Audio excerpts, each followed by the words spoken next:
This is the Lone Crater YouTube. We hope this video helps.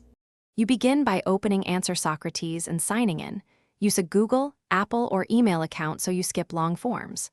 Once signed in, verify your email or complete 2FA to unlock full features.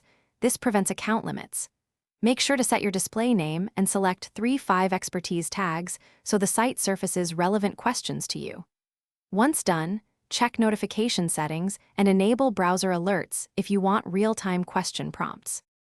You now navigate the feed and use filters, topic tags, unanswered, newest to find questions that match your skills. This focuses your time.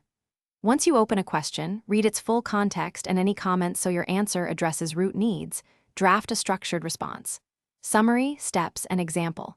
When appropriate, include sources and illustrative code or images. Use the editor tools to format lists and highlight commands. This increases clarity and improves upvotes and visibility.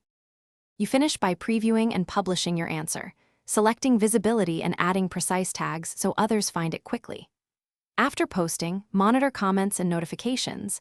Edit your answer to correct errors or expand examples because follow-up boosts reputation. If you run into problems, posting failures, missing images, or editor errors, clear the browser cache, retry in an incognito window, or relogin. If that fails, contact support and include a screenshot and your browser diagnosis. Thanks for watching. Consider subscribing if we helped you.